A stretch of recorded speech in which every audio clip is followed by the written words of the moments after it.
Kita sampai kepada firman Tuhan. Hari ini kita akan melihat Kisah Rasul pasal 18. Jadi kita melihat bagaimanakah Paulus melayani di Korintus yang masih asing kepada Paulus. Tapi Paulus tahu bahwasanya Roh Kudus menyertai dia, dan dia maju terus mengabarkan Injil di Korintus walaupun dia telah mendapat banyak tekanan-tekanan di Athena. Sebab Paulus berangkat dari Athena menuju Korintus setelah dia melayani di Athena. Saudara, dikatakan tadi di sini kemudian Paulus meninggalkan Athena lalu pergi ke Korintus. Memang sangat sulit pelayanan Paulus di Athena. Dan Paulus tidak begitu berhasil di Athena. Hanya beberapa orang saja selamat. Mereka bahkan mengejek Paulus dan menertawakan Paulus. Oleh sebab itu Paulus mengambil keputusan untuk meninggalkan Athena dan berangkat ke Korintus. Kota Athena penuh dengan patung-patung dewa, penuh dengan kuil-kuil penyembahan berhala.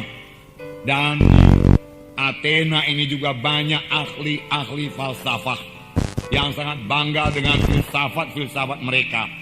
Filsafat yaitu mereka dapat menerangkan sesuatu dengan perkataan yang tepat. Nah, kepada orang-orang yang demikianlah Paulus mengabarkan Injil. Karena Paulus merasa sangat sedih hati dan kasihan melihat mereka. Walaupun mereka mengatakan dirinya beragama. Agama mereka saudaraku ada golongan Stoa, golongan Epikurus, dan lain sebagainya. Ya, tetapi itu semua tidak membawa mereka kepada keselamatan. Paulus merasa terbeban. Paulus merasa sedih. Dan mengajak mereka untuk percaya kepada Tuhan Yesus sebagai Tuhan dan Juru Selamat mereka. Lalu Paulus selaku berbicara dalam majelis Areopagus mereka di Bukit Mars. Dia katakan satu khotbah yang terkenal, saudara. Begitu baik khotbah tersebut, saudara. Tetapi hasilnya, saudaraku, tidak begitu banyak orang diselamatkan. Hanya beberapa orang saja selamat. Bahkan waktu Paulus mulai mengkhotbahkan mengenai Tuhan Yesus, kematian dan kebangkitannya, mereka menertawakan Paulus dan mengejek Paulus. Mereka mengatakan Paulus itu seorang pleter. Pleter yaitu seekor burung kecil, ya, yang suka memungut makanan di sana sini, di sana sini. Nah, jadi dia katakan Paulus sedikit falsafah di sini, sedikit falsafah di sana, sedikit falsafah di sini. Lalu kau kumpulkan, kau beritakan kepada kami. Oleh sebab itu Paulus digelar oleh mereka itu, dinamai mereka itu si pleter. Si pleter itu meremehkan, melecehkan Paulus. Jadi mereka, saudaraku, tidak percaya kepada Injil yang dibawa oleh Paulus. Oleh sebab itu, saudaraku, Paulus mengambil keputusan berangkat ke Korintus dengan hati yang berat, saudaraku. Dia tidak begitu berhasil di Athena, hatinya berat. Namun itu tidak membuat Paulus berhenti mengabarkan Injil. Dia diejek di Athena, tetapi dia meneruskan pelayanannya ke Korintus. Dia tidak mau kalah. Dan nanti kita baca bahwasanya sesampainya di Korintus dia sudah dalam keadaan lemah.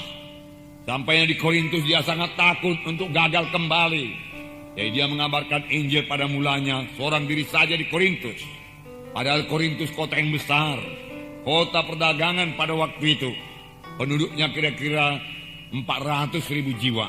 Itu masuk kota yang besar, jajahan Roma. Jadi nyatalah, saudaraku, di Korintus ini Paulus menghadapi tantangan yang sangat berat. Tetapi dia percayakan Injil Tuhan. Dia percaya Injil Tuhan bisa mengubahkan mereka. Dan Tuhan yang mengutus Paulus ke Korintus. Oleh sebab itu bagaimanapun jahatnya kota itu, bagaimanapun najisnya kota Korintus itu, bagaimanapun gelapnya kota Korintus itu, Paulus mengabarkan Injil Tuhan dengan bersandar penuh kepada kuasa Tuhan. Nah, apa yang diperbuat oleh Paulus di Korintus? Yang pertama, saudaraku, kita melihat Paulus mengabarkan Tuhan Yesus yang tersalib dan bangkit dari kematian. Itulah berita Paulus. Kemudian hari Paulus menulis surat kepada sidang Korintus yang memang sudah berdiri karena Paulus melayani dengan bersandar kepada kuasa Tuhan. Dia tidak lagi bersandar kepada kekuatannya, kepada hikmatnya, tidak bersandar sepenuh pada kuasa Tuhan. Maka sidang Korintus berdiri dan menerima surat kiriman yang pertama dari Rasul Paulus dalam 1 Korintus pasal 2 ayat 1 sampai 5. 1 Korintus pasal 2 ayat 1 sampai 5. Ini pelajaran kepada kita. Karena kita semua harus melayani. Amin, saudara. Karena kita juga semua harus mengabarkan Injil Tuhan. Dan kelihatannya di Korintus ini Paulus sangat berhasil. Walaupun saudara budayanya lain, tetapi Paulus berhasil mengabarkan Injil di Korintus. Sehingga sidang Tuhan berdiri di Korintus. Dia dengan tegas memberitakan Injil Tuhan. Tetapi Paulus mengakui dia dalam kelemahan, dia katakan dalam ketakutan yang amat sangat. Paulus berkata, rasul yang besar bisa ketakutan, saudaraku. Tetapi ketakutan Paulus ini membawa dia berserah dan bersandar sepenuhnya kepada Tuhan.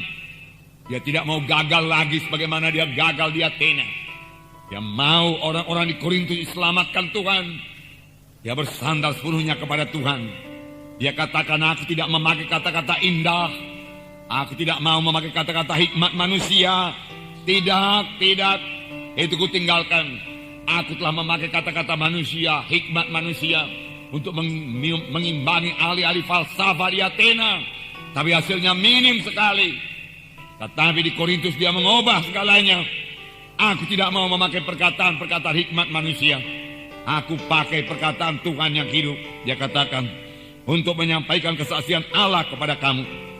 Tetapi dikatakan, baik perkataanku maupun pemberitaanku tidak kusampaikan dengan kata-kata hikmat yang meyakinkan, tetapi dengan keyakinan akan kekuatan roh.